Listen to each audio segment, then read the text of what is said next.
Hola, ¿cómo están? Muy buenas noches. Bienvenidos nuevamente a Charlas con Carlos. Bueno, en esta ocasión pues tenemos un invitado que nos va a hablar un poco más, en este caso, sobre los temas que han pasado pues en la actualidad. Bien sea ya con el tema de la ley de Gilma Jiménez, que realmente es una ley que por mi parte me siento muy contento porque pues solamente fue aprobada, ¿no? Ante la cadena perpetua contra los violadores de los menores de edad. Y pues también el tema delicado que está pasando obviamente en las Fuerzas Armadas con relación a la niña en Vera que fue violada. Eh, este señor es Jairo Aníbal Mendoza. Obviamente él es presentador y abogado especialista. Jairo Aníbal, muy buenas noches, ¿cómo estás? Súper bien, gracias. ¿Cómo me escuchan? Sí, es fuerte y claro, sí señor. ¿Tú me escuchas muy bien? Perfecto. Bueno, Jairo Aníbal, bienvenido obviamente a este programa, Charlas con Carlos. Es un tema que pues obviamente hablamos de actualidad y demás. Y pues qué mejor, un personaje que podemos hablar obviamente de lo que está pasando obviamente en la actualidad de nuestro país y demás. Pero hablemos un poco acerca de su perfil, ¿no? Jairo Aníbal Mendoza, él es abogado especialista en Derecho Proceso Civil con experiencia en litigios de derecho civil comercial y seguros, con más de 4 años de experiencia en la preparación y asistencia a audiencias judiciales y prejudiciales, y en asesoría de temas de derecho civil, comercial, de seguros y administrativo. Jairo, muy buenas noches. Cuéntenos un poco más de este perfil laboral que tiene como abogado de litigios de arbitraje. Muchas gracias por la invitación. Qué bueno es debatir temas de interés nacional eh, con ustedes y con los estudiantes de comunicación. Bueno, soy abogado de la Universidad del Norte, en Barranquilla, y siempre he estado interesado en los temas coyunturales. Durante mi carrera pude darme cuenta que me gustaba mucho lo que eran el litigio, siempre me enfoqué por allí, no en mis prácticas tuve mucho énfasis en eso, entonces eh, toda mi experiencia ha estado muy encaminada a presentar demandas y estar en los estrados judiciales representando a los clientes que haya lugar. Bueno, aparte de eso también Jairo fue presentador en qué programa. Bueno, no es propiamente, estando en Bogotá, hay muchas puertas abiertas, he tenido la oportunidad de prepararme respecto al fogueo, cámaras, medios de comunicación y he sido invitado a varios programas que se emiten por Claro TV Uh -huh. y también hay unos que otros canales regionales debatiendo temas de interés nacional, por ejemplo, explicando temas de la tutela, derecho de alimentos, sucesiones, derechos laborales. Entonces he estado acompañando espacios televisivos, asesorando a personas al respecto. Y es que Jairo, pues también un tiempo en que nos acompañó a nosotros los estudiantes de la Unimpao, pues obviamente en las más exposiciones que tuvimos este semestre con el profesor y también presentador de noticias Johan Benavides, que pues se encuentra en estos momentos, un saludo muy especial para él. Jairo, bueno, quiero hablar realmente acerca de este tema en cuanto a a los estudiantes, a la comunicación social y periodismo que estuviste realmente pues, presente en estas exposiciones. Cuéntanos, ¿qué viste de bueno? ¿Qué viste de malo? ¿Cómo viste realmente a los futuros comunicadores y usuarios periodistas de la UNIMPAO? Bueno, antes de ello, quiero agradecer la invitación al profesor Johan. Por cuestiones de la vida nos conocemos y lo he estado apoyando en muchos concursos, él como comunicador asesorado en el área formal a muchos estudiantes de derecho, por ejemplo, y yo desde el punto de vista sustancial lo he acompañado y por eso también me ha solicitado la ayuda en varios espacios como con ustedes en la Unimpau. Y bueno, te cuento que me pareció muy provechoso el momento porque qué bueno es que puedan aprovecharse este tipo de herramientas digitales, a pesar de la coyuntura del COVID-19, para no detenernos, para seguir capacitándonos, para seguir trabajando, e incluso aprovechar esta coyuntura para alcanzar aspectos que antes no se imaginaban. Entonces, me gustó mucho la experiencia, vi un grupo muy motivado, con mucho talento, entonces, qué bueno es que puedan seguir y mantener ese ánimo a pesar de la coyuntura que estamos atravesando. Y es importante, obviamente, que personas como ustedes obviamente nos orienten y nos motiven, pues obviamente al tema que vamos obviamente a enfrentar en el tema de la comunicación social, pero hay algo que muchos estudiantes se preguntan, o bueno, muchas personas más bien se preguntan, ¿qué es un comunicador social? ¿Para qué va enfocado un comunicador social, un periodista? Eh, para las personas que se van conectando, bueno, yo soy abogado y he estado con mucho acercamiento a los medios últimamente, pero el papel del comunicador es crucial. Debe, si bien asesorarse, hay muchos que ya tienen unas líneas muy marcadas, es llevar lo que está sucediendo como es, con la mayor objetividad, porque su destino somos todos nosotros, somos todo el público que necesita enterarse de lo que sucede. Entonces, yo creo que es una profesión de mucha responsabilidad y sobre todo de mucha necesidad en estados como los nuestros, en los que hay mucha arbitrariedad, las autoridades hacen lo que quieren, las autoridades son jueces, legislan y también autoridades, entonces resulta necesario que ustedes como profesionales en la comunicación y en el periodismo cierten bases, cuestionen, pregunten y dirijan debates también para que las personas puedan conocer todos los puntos de vista. Y claro, de la mano de aquí la interdisciplinariedad, como hay temas que no todos comprendemos, que no todos somos especialistas, siempre buscando a las personas idóneas que nos puedan ampliar y profundizar en lo que está sucediendo, como en este caso en el campo del derecho, como vamos a hablar más adelante un poco sobre la cadena perpetua, es que sí, qué bueno es que en esta profesión para darle la mejor información, que puedan contactar a los profesionales en el derecho para que puedan dar otros puntos de vista y educar a la población en general. Sí, señor. Bueno, en este momento, pues queremos hablar realmente a la audiencia que está en estos momentos en esta transmisión. De igual manera, pues gracias solamente por estar aquí en este programa, obviamente, de charlas con Carlos y con Jairo Aníbal Mendoza. Como les reitero, sus preguntas los vamos a leer. Bueno, cambiemos de tema obviamente y hablemos del tema de COVID-19. O sea que hoy en día se ha hablado mucho de este tema, obviamente, de los números de contagiados y demás, pero también se ha visto una perspectiva muy más allá de la pornomiseria, los fake news y demás.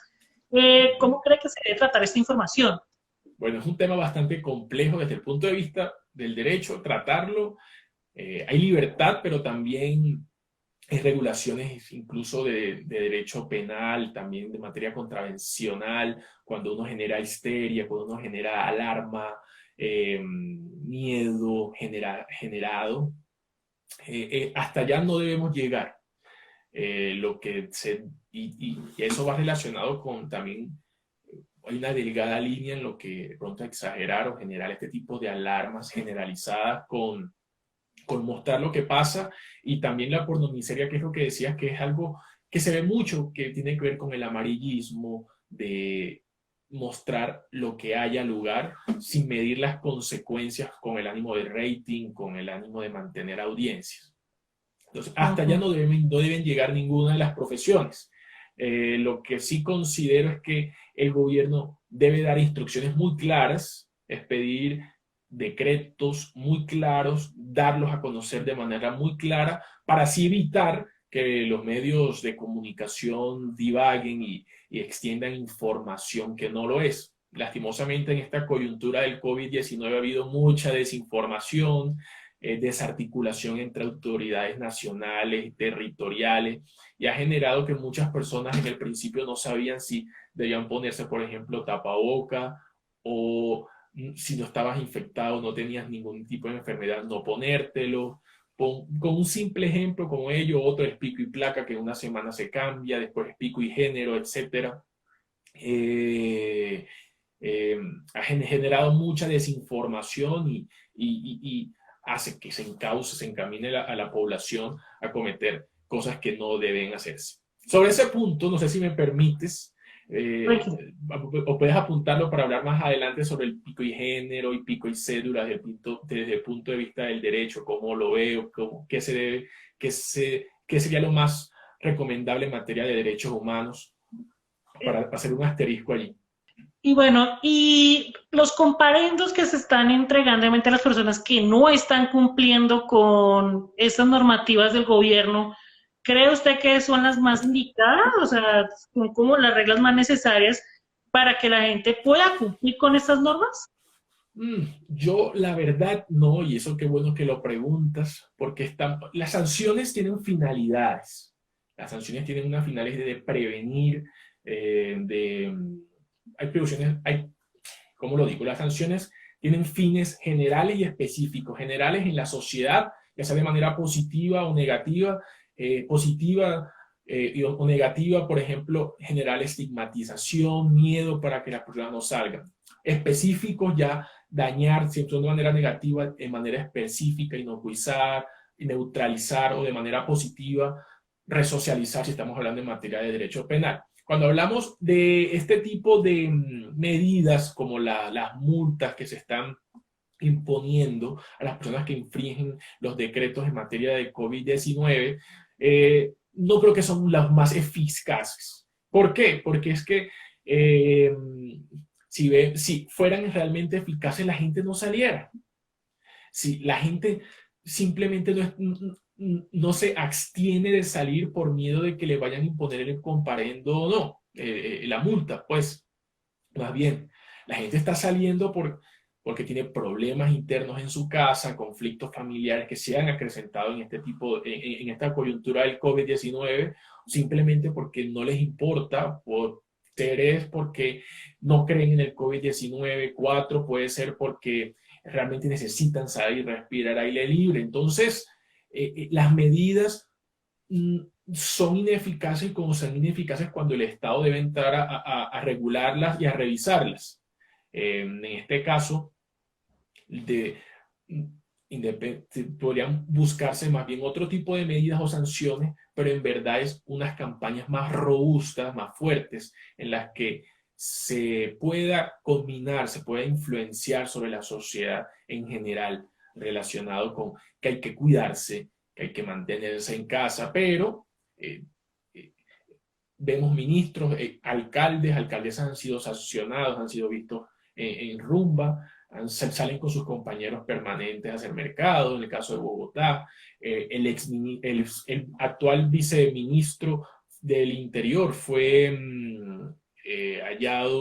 fue dado positivo con COVID-19 y con múltiples fotos sin el uso del tapabocas. Entonces, son mensajes que se le envían a la sociedad que van menguando esa preponderancia, esa gravedad, lo que tiene esta pandemia, que en últimos las personas salen sin importarles las medidas. Entonces yo creo que las medidas deben alejarse un poco del aspecto pecuniario, es decir, el aspecto del precio que se le impone, sino más bien atacar qué está moviendo a la población a violar las normas y allí empezar a trabajar por parte de todos los entes, tanto nacionales y territoriales. Allí habría mucho más éxito porque igual las personas se están pasando de farra, si me permite la expresión, todas las medidas para el aislamiento preventivo obligatorio.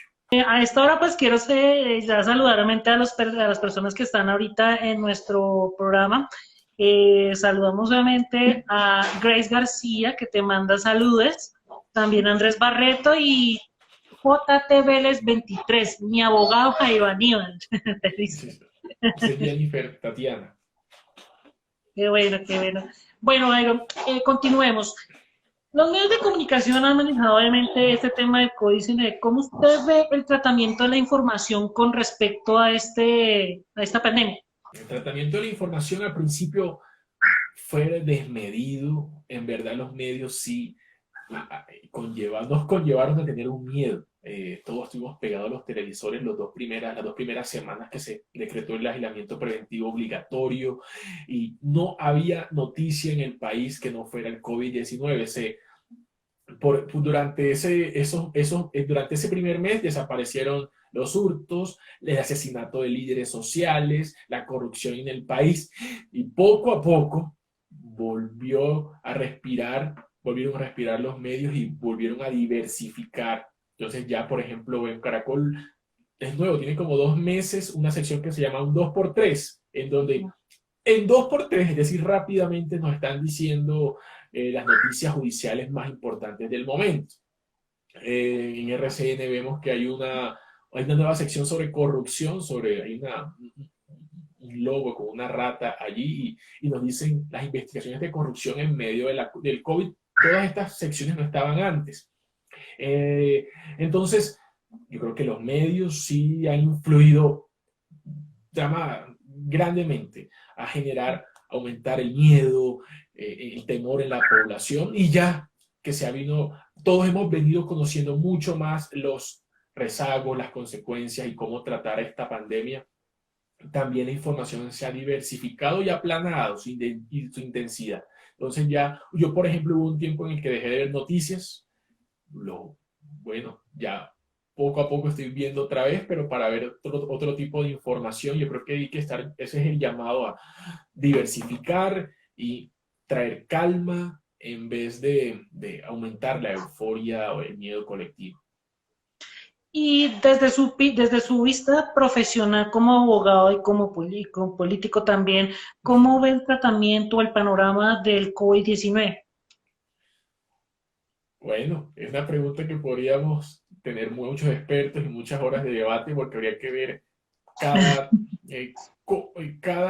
desde el punto de vista presidencial y sus ministros, como cada uno de los alcaldes en sus entes territoriales, como también las sociedades, porque hay sociedades que tienen particularidades que hacen que no sean las mismas directrices que aplicables en uno u otros territorios. Para la muestra, en la costa atlántica, en ciudades principales como Barranquilla y Cartagena, que están registrando los más altos niveles de muertes, por ejemplo, a esta hora a nivel nacional, y con un contagio acelerado con respecto al nivel de población que tienen, y es que no le podemos, y eso lo que voy a decir no quiere decir que esté premiando, que excusa a la población para la indisciplina social, sino que hay que tener en cuenta la temperatura, por ejemplo. Entonces, estar en un lugar de un apartamento 3x3, 4x4, con unas temperaturas, unas sensaciones calóricas que puedan llegar a 40 grados centígrados, con un sol inclemente, a diferencia de la población, por ejemplo, en Boyacá, en Cundinamarca, que tiene una temperatura mucho más baja, que puede estar mucho más ligero y tranquilos en casa. Eso genera que las personas puedan estar mucho más tranquilas en sus viviendas. En este tipo de lugares el calor es desbordante, entonces quería acotar ello. Entonces, atendiendo las diferencias territoriales, geográficas que tienen cada uno y las diferentes decisiones que han tomado cada uno de estos, las autoridades, presidente y alcaldía, sin duda son diferentes, pero varían en el lugar en el que se encuentran. En un principio considero que la puja que hubo entre la alcaldesa mayor y el presidente fue muy fuerte. La ganó la alcaldesa porque todo lo que dijo y la criticaron que estaba aumentando el miedo, así fue. El presidente le ha tocado seguir prorrogando y aumentando las medidas. Sin embargo, ya en este momento se le ha notado silenciosa, se ha notado de pronto un poco perdida. Es el momento de recomponer el rumbo y trabajar de manera articulada.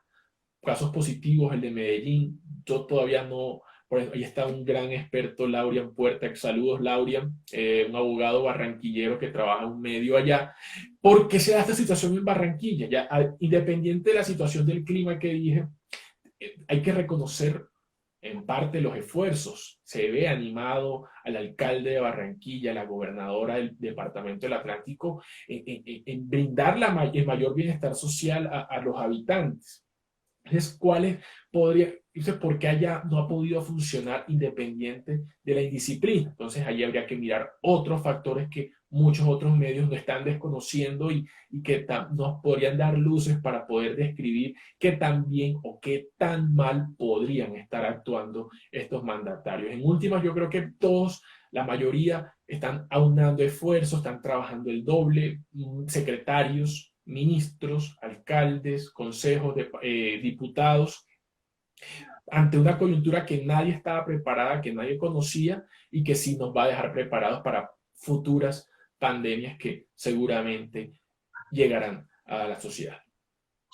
Con respecto, obviamente, al tema, pues como usted dice que se está generando, todos los apoyos que están generando los diferentes gobiernos y demás del país, hay un tema que también que gira en torno a la educación y es que pues muchos de los colegios, obviamente, y muchos de las, más que todo colegios, pues van a seguir ante con las clases virtuales, pero muchos padres de familia no están de acuerdo, sobre todo por ese modelo de alternancia que la ministra de Educación implementó.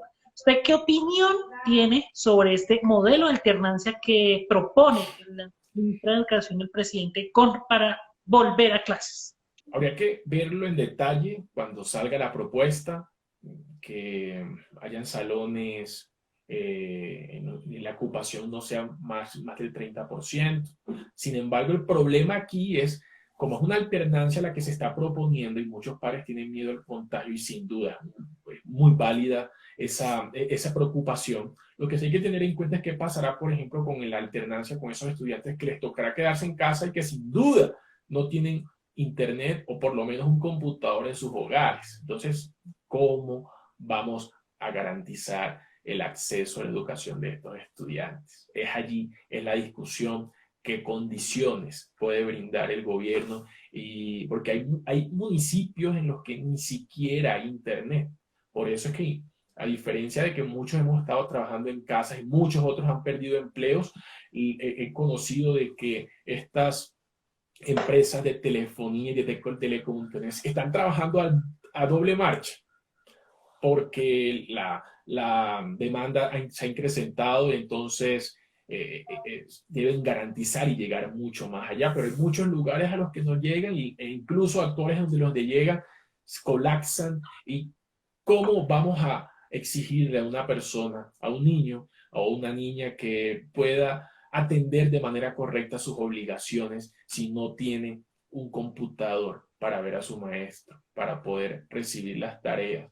Donde una familia, un núcleo familiar que está conformado por 5 personas, 2 padres y 3 hijos, para decirlo menos, en materia de personas de escasos recursos, que solo haya un celular con servicio a internet. Es compleja la situación, entonces yo creo que falta mucha tela y muchas discusiones, y allí sí el gobierno, sectorizando municipios o departamentos con menores infraestructuras, hacer los respectivos estudios para ver a quiénes habría que suplir esto. Allí sí debería entrar en marcha esta educación que sea alternada, que se alterne pues entre presencial y virtual. Bueno, Jairo, cambiemos ahora un poco de tema y hablemos solamente de algo que es bastante importante y es la ley Gilman Jiménez, que se trata obviamente, exacto, eso es bueno, que se trata obviamente de la cadena perpetua que van a generar a aquellos violadores, solamente que de los niños y demás. Buen tema. Cuéntenos un poco más acerca de esta ley. Son muchas cosas y creo que nos va a ocupar el tiempo restante para personas que nos ven y que estos temas les parece muy tediosos y que no los entienden en los medios. Trataré de la forma más simple dar algunas luces al respecto, porque tampoco me considero ni soy un experto en el respecto. Pero con respecto al tema de la cadena perpetua, hay que decir que la Constitución colombiana en el artículo 34 contempla, y digo porque todavía sigue vigente, la prohibición expresa de la cadena perpetua. Me permito citar la cadena perpetua. Dice, artículo 34, se prohíben las penas de destierro, la prisión perpetua y la cosificación. Entonces, ha habido muchos intentos al interior del Congreso para impulsar medidas que permitan la cadena perpetua contra violadores de niños en nuestro país. Por fin, de esas luchas, para las personas que están de acuerdo, ya tuvo una luz y fue porque fue aprobado el acto legislativo por medio del cual se modifica la Constitución y elimina la prohibición expresa que hace poco acabé de mencionar. Ahora, eliminándose esta prohibición, que es una reforma constitucional, ¿qué pasaría? Necesita una publicación y sanción presidencial para que nazca la vida jurídica este acto legislativo. Y una vez tenemos esta publicación, por así decirlo, hay que desarrollar una ley estatutaria que reglamente, desarrolle esta reforma, porque la reforma lo que dice es elimina la prohibición de nuestra constitución política. Ahora, es necesario que se promulgue una ley estatutaria en el que diga contra quiénes, cómo se va a hacer la dosificación de las penas, entre otras muchas aristas que tienen que estar contenidas en una ley estatutaria de la República, y que para que pase eso, primero tiene que pasar a sanción presidencial, es decir, que faltará mucho tiempo para eso, que por lo pronto, ni siquiera a diciembre de este año vamos a tener esta ley que desarrolle y que haga aplicable la prisión perpetua en nuestro país. Ahora, sobre ese punto, hay que esperar también el control de constitucionalidad que va a ser nuestra Corte Constitucional para verificar tanto de manera formal y material la idoneidad de este acto legislativo. Entonces yo creo que ahí se va a caer, y algunos vicios de forma dicen, pero de fondo hay muchos argumentos que a mí como abogado y muchos otros abogados que se han unido para rechazar la cadena perpetua en nuestro país, se han unido indicar que no es la vía, y que por supuesto podemos conversar ahora más adelante. Pero entonces, en estos momentos, lo que hace falta, obviamente, es la firma del presidente para que esa ley se promulgue, ¿es correcto? Sí, sí, para que nazca la vida jurídica. Hay un tema que también ha pasado en la actualidad, y es obviamente la violación de la niña en Vera, aparte de estos 7 soldados. Van a ser judicializados y demás, pero les van a dar un tiempo de 16, 17 años, si no estoy mal. ¿Por qué no se aplica de una vez la ley para esta gente? Ok, buena pregunta. Porque, bueno, traté de explicar que primero falta la aprobación, después tiene que haber una ley que la reglamente, y allí es que podría aplicarse. Entonces falta mucho. Como no hay la ley vigente, que ni aprobada ni que esté reglamentada, no es como si aún no hubiera reforma constitucional y nos atenemos a las normativas que actualmente tiene nuestro Código Penal. Y nuestro Código Penal para este tipo de delitos contempla una pena de prisión de 12 a 20 años, y por unas reformas posteriores dice que se incrementará. Pero es que también esa ley, o sea, la penalización también se reduce obviamente a la buena conducta de los prisioneros y demás. O sea, los 16 a 20 años como que no se generan mucho, ¿o sí? Para este caso. Ok, para este caso, lo que sucede es que ha habido mucha discusión sobre la tipificación del delito, si fue abusivo o si fue consentido o no.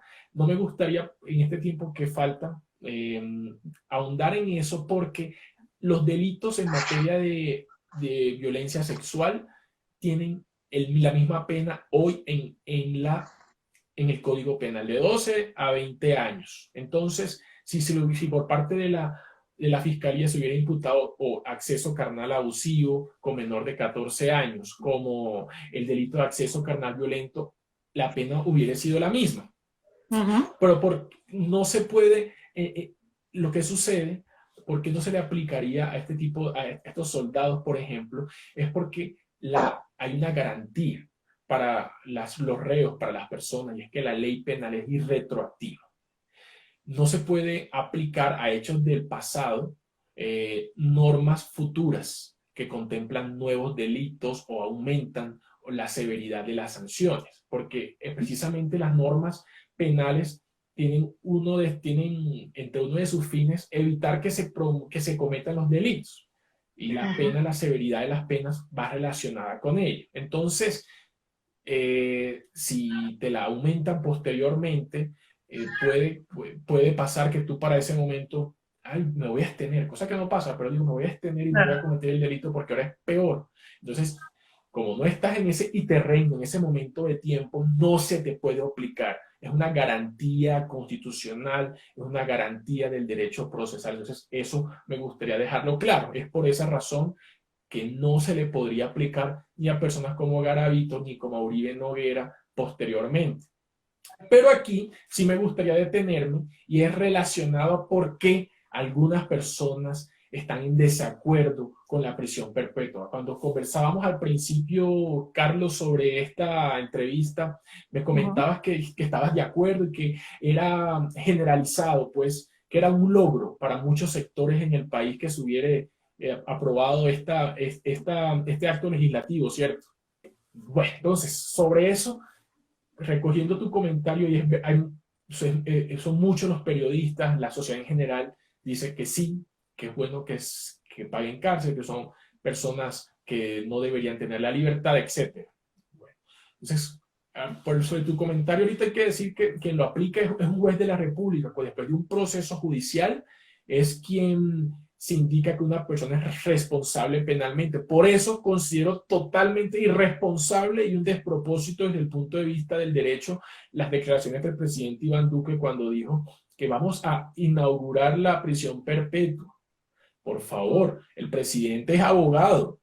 El presidente es abogado y debe saber que uno, todavía no entró en vigencia, y dos, si entra en vigencia solo aplicará para casos futuros. Entonces, ¿por qué razón? Allí me gusta conectarlo porque es lo que demuestra es el carácter populista que tiene esta norma. Muchos hemos escuchado de que esta norma no quiere atacar lo que quiere atacar, sino que tiene otros fines, y es por eso que muchos de los académicos o abogados estamos en desacuerdo, porque es un fin no declarado de la pena.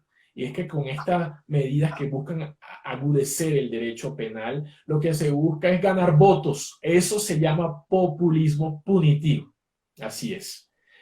El populismo punitivo es utilizar este tipo de iniciativas que puede que se caigan, como seguramente lo hará en su control constitucional la Corte, añadir, mejorar la imagen de respectivos mandatarios, que por cierto, la del presidente no era la mejor hasta hace unos momentos, y generar votos a favor de estos honorables senadores de la República que impulsan este tipo de iniciativas. Entonces, allí va una sola razón por la cual considero que este tipo de medidas como la prisión perpetua no son las más acertadas, porque coadyuvan es al populismo punitivo que se relaciona con ganar votos y en verdad no interesar el tema de fondo, que es la integridad de los niños. Y un ejemplo para ello, el partido de gobierno, que es el Partido Centro Democrático, que está impulsando esta medida desde el mismo presidente,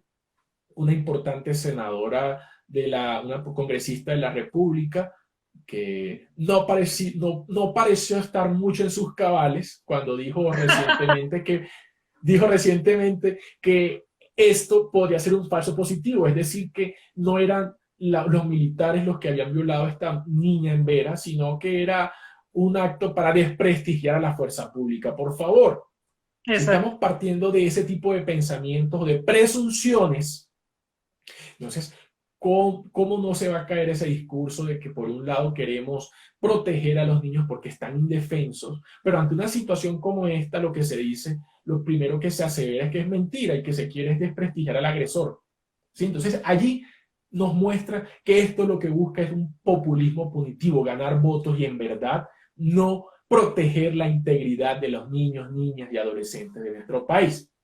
Pero también me da base para conversar algunas otras razones en este corto tiempo y las personas que se conectan con nosotros, porque consideramos que no debe aplicarse este tipo de medida. Y es que En segundo punto, porque ya hablamos del populismo punitivo, esto es un retroceso, y mucho retroceso en materia del avance y reconocimiento de derechos. Eh, Tanto la Convención Interamericana de Derechos Humanos, la Declaración de Derechos Humanos, el Pacto Internacional de Derechos Civiles y Políticos, prohíben este tipo de sanciones de carácter penal, prohíben las pruebas, las penas crueles, inhumanas y degradantes. ¿Qué más degradante y en contravía de la dignidad humana, que es una prisión perpetua?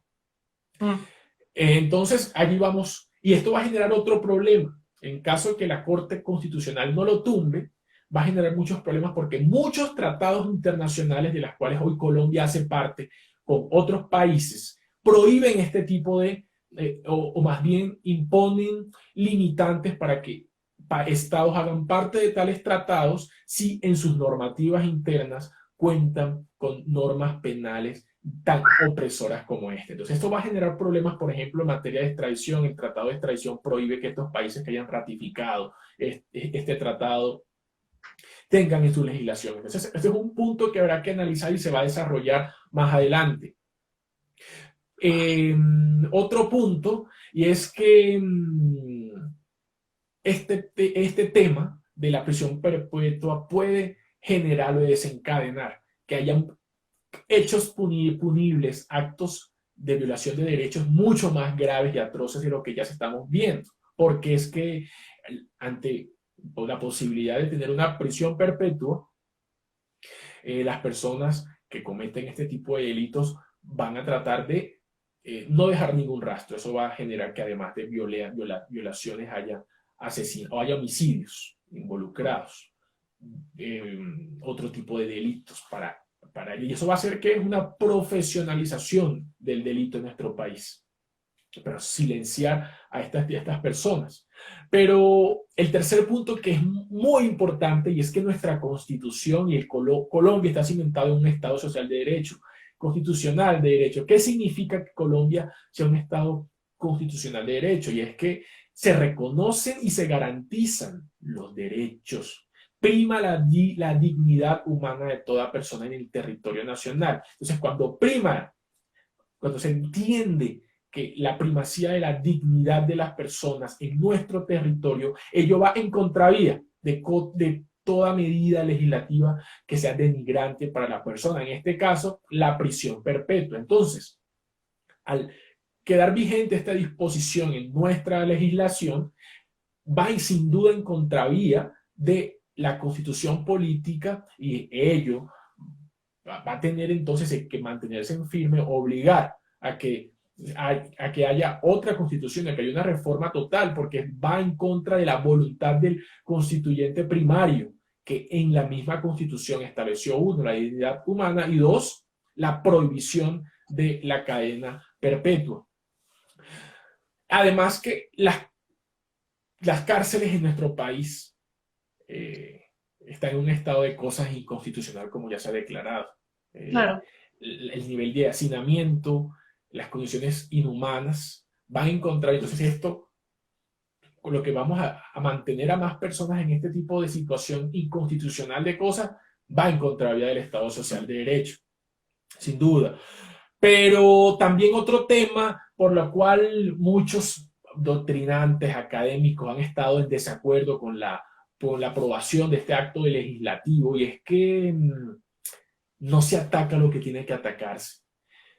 No, el derecho penal ataca el resultado cuando ya una persona comete el delito, pero lo que se requiere es políticas públicas robustas para garantizar la integridad de los niños y niñas y adolescentes, otorgar herramientas a las comisarías de familia, a las instituciones educativas, a los maestros, a las personas de un núcleo familiar para denunciar, para estar protegidas, para no ser revictimizadas, para estar acompañadas de los entes institucionales. Pero cuando se van a presentar este tipo de denuncias hay miedo, hay muchas dificultades en el acceso, y por eso que según estudios de criminología y política criminal, tan solo el 10% de los delitos que se cometen son los que llegan a su judicialización. Entonces, lo que debe preocuparse el gobierno es más bien en robustecer las instituciones, los mecanismos de denuncia, de protección y también brindar el apoyo que se necesita para sanar y evitar que este tipo de conductas se lleven a cabo, porque ya hemos visto que el derecho penal no está funcionando y no sirve para lo que quiere servir. Esos fines de resocialización, de prevención general positiva. Y aquí un ejemplo antes de despedirnos, porque veo que nos queda poco tiempo, Carlos, y es un ejemplo claro para todas las personas que nos están viendo hasta ahora y van a verlo después. Si en verdad estas medidas fueran eficientes, el delito hace 2 días lastimosamente cometido en contra de esta niña de la comunidad indígena en Vera no hubiera sucedido, porque ya aquí explicamos por qué aún está vigente, pero en la mayoría de las personas lo que entiende es que ya está vigente la cadena perpetua en Colombia. Correcto. Si ellos generaren la protección que los ponentes tanto promulgan en favor de los niños, este delito no hubiera sucedido. Bueno, y esperemos obviamente que este delito obviamente pues se solucione y se genere pues en solución para todos, ¿no? Para todo obviamente lo que está pasando frente a este tema tan delicado. Bueno, Jairo, pues ya se nos acabó el tiempo obviamente, pues realmente esta charla fue muy buena. Quiero saludar obviamente pues, finalmente, saludos de KS RC4 y de Brigitte Clavijo, te mandaron muchas saludos, y de todas las personas que estuvieron acompañados el día de hoy. Jairo, muchísimas gracias de verdad por esta hora con Charlas con Carlos. No, muchas gracias a ti por la invitación. Bienvenida siempre sean las discusiones para hablar de temas de relevancia y discusión nacional. A ti por la invitación, a las personas que nos han saludado. Gracias por conectarse y presto siempre para conversar con ustedes. Muchas gracias y feliz puente.